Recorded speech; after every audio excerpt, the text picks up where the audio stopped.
News super one, सत्याचा बुलंद आवाज। अशाच ताज्या महत्त्वपूर्ण घडामोडी बघण्यासाठी सबस्क्राइब करा न्यूज सुपर वन।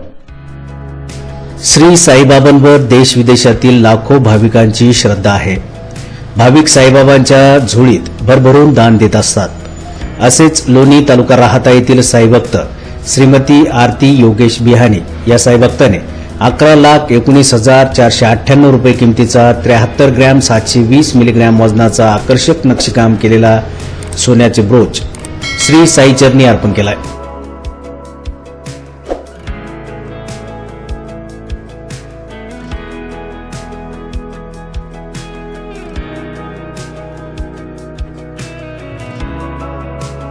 त्यानंतर श्री साईबाबा संस्थानच्या वतीने संस्थानचे मुख्य कार्यकारी अधिकारी गोरक्ष गाडीलकर यांनी देणगीदार साईभक्तांचा सत्कार केलाय। न्यूज सुपर वन साठी राजेंद्र दुंबळे, शिर्डी।